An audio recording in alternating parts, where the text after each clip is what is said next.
ఇప్పుడు no cost cough syrup తో 60 రూపాయల విలువ గల ఇన్హేలర్ పూర్తిగా ఉచితం. దెబ్బకి దగ్గు జలుబు మాయం.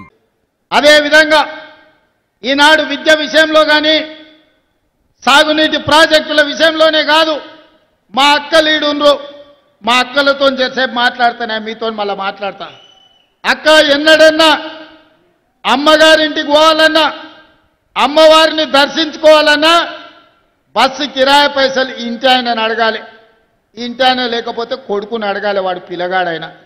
ఇక వాడు ఇప్పుడు కాదు పో, మళ్ళీ చూద్దాం దసరా పండుగ పోతారా అంటే వాడు సంక్రాంతి పండుగ పోదులే, ఇప్పుడు అమ్మగారి ఇంటికాడ ఏం దాచిపెట్టినావు బుర్కలాంటి ఉన్నదా అని అంటే మనసులో బాధ అయినా దుఃఖం దిగమింగుకొని మా అక్కలు మళ్ళా పండుగ వచ్చినప్పుడు చూద్దాం కానీ అమ్మగారి ఇంటికి అమ్మని చూడని కానీ అనుకునేది. అవునా అక్క? ఇవాళ మరి మీ తమ్ముడు మీ బిడ్డ రేవంత్ రెడ్డి ఆయనకి ఎవరన్నా బస్సులో ₹1 అడిగిరా అక్క? ఏడ చెయ్యి చూపిస్తే ఆడ బస్సు ఆపుతురా, ఏడ కావాలంటే ఆడ దించొస్తురా?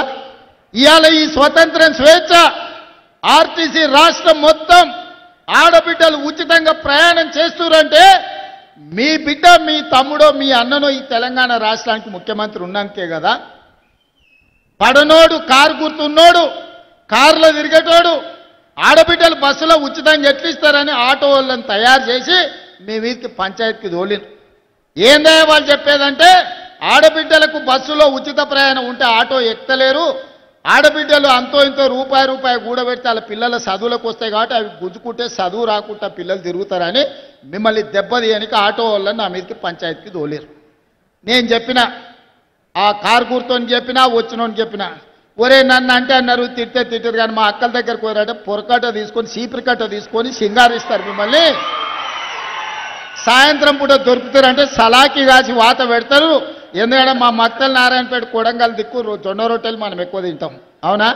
సాయంత్రం అయితే రొట్టెలు చేసుకుంటాం కదా, సలాకి కాల్చి మా అక్కలకు దొరికిరంటే వాత పెడతారు. మీరు మా అక్కల దగ్గర గోకుర్రా, ఇక జర ఎక్కువైందంటే కళ్ళల్లో కారం కూడా పెడతారు, మామిడికాయ తొక్కు పెడతారు కళ్ళల్లో. అది చెప్పిన కళ్ళల్లో నిప్పులు పోసుకుంటారు మా అక్కలు ఆర్టీసీ బస్సులో పోతే. ఆ ఎల్లా రేషన్ షాపుకి పోయి బియ్యం తెచ్చుకుంటే పశువుల దానాలకు ఇచ్చేది, లేకపోతే ఆడ తెచ్చుకొని ₹11 అమ్ముకునేది. ఎన్నడన్నా బుక్కెడు బువ్వ దొడ్డు బియ్యం ఎన్నడన్నా వండుకొని తిన్నామా అక్క మనము? ఎన్నడన్నా చూసినామా? నేను ఆలోచన చేసిన మా అక్కలే తినలేకపోతుర్రు, ఆ తిండి చిన్నపిల్లలకు సంటి పిల్లలకు ఎట్లా పెట్టుకుంటారు, ప్రాణప్రదంగా చూసుకునే పిల్లలకు పెట్టరు. మరి ఏం చేయాలని ఆలోచన చేసిన నా ఇంట్లో నా మనవనికి పెట్టే భోజనం ఏం వండుతుండ్రో చూసిన సన్న బియ్యంతో ఆయనకు పెడుతురు. మరి నా ఇంట్లో పిల్లలు సన్నబియ్యం తిన్నప్పుడు మా అక్కల ఇంట్లో పిల్లలు సన్నబియ్యం ఎందుకు తినొద్దని ఇవాళ సన్నబియ్యం ఇస్తలేనా అక్క? ఇవాళ మనం ఇచ్చే బియ్యం మా అక్కలు లైన్లో నిలబడి డీలర్ ఏమైనా కింద మీద చేద్దామంటే డీలరు నువ్వు ఢిల్లీకి చేయకు, నా బియ్యం నాకు కావాలి, ఈపులు వలుతాయని మా అక్కలు పోయి లైన్లో నిలబడి సన్నబియ్యం తెచ్చుకుంటారు. ఇవాళ ఇంటింటికి సన్నబియ్యం వస్తున్నాయా లేవా అక్క? ఇవాళ వంటండి మనం తిన్నదే కాదు మన పిల్లలకు కూడా పెడుతురు కదా. ఇవాళ కడుపు నిండా బుక్కెడు పువ్వు సన్నబియ్యం తింటున్నాం అంటే ఇందిరమ్మ రాజ్యంలో సాధ్యం అయింది కదా. అవునా కాదా? కరెంటు బిల్లు అలా మీరు ఇంటి పనో పాసి పనో కూలి పనో చేసి ఉపాధి హామీ కూలి పని చేస్తే వచ్చిన పైసలు కరెంటు బిల్లు కట్టారు. ఇవాళ ఇంటికి కరెంటు బిల్లు కట్టే బాధ తప్పించిన కదా, ఇవాళ సన్నబియ్యం ఇచ్చిన కదా, ఇవాళ బస్సు ఉచితంగా ఇచ్చిన కదా. గా నారాయణపేటలో మా అక్కలు తెలివి కల్లోలు సంఘం సభ్యులందరూ కలిసి సార్ మేము కూడా వ్యాపారం చేస్తాం, మాకు పెట్రోల్ బంక్ ఇస్తావా లేదా అన్నారు. పెట్రోల్ బంక్ ఇస్తే ఇవాళ మా ఆడబిడ్డలు పెట్రోల్ బంకు నడుపుకుంటారు కదా. ఉచితంగా ఆర్టీసీ బస్సే కాదు బస్సులనే కొని ఆర్టీసీకి 1000 బస్సులు కిరాయికి పెట్టారు మా అక్కలు. ఇవాళ బస్సు ఓనర్లైన బస్సులో ఉచిత ప్రయాణం కాదు, మా ఆడబిడ్డలు ఆర్టీసీ ఓనర్ బస్సులకు ఓనర్లు అయింది. అదానీ అంబానీలు ఉత్పత్తి చేసే సోలార్ విద్యుత్తు ఇవాళ 1000 మెగావాట్లు మా ఆడబిడ్డలకి ఇస్తే అదానీ అంబానీలతో పోటీ పడుతున్నారు.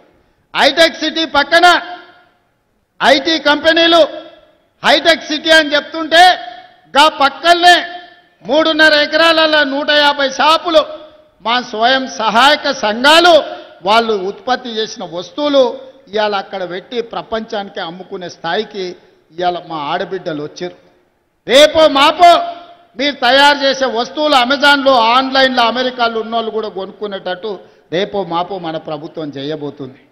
ఇవన్నీ ఎందుకైనాయక్క?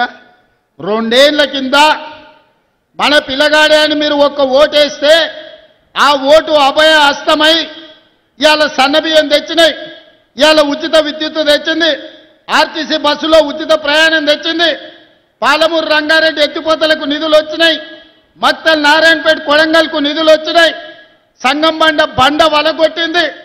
ఇవాళ మన విద్యుత్ వ్యాపారం వచ్చింది, మా అక్కలకు పెట్రోల్ బంకు వ్యాపారం వచ్చింది. జీరో వడ్డీ మీద 27,000 కోట్ల రూపాయలు ఇవాళ మా అక్కల చేతుల నగదు గలగలలాడుతుంది.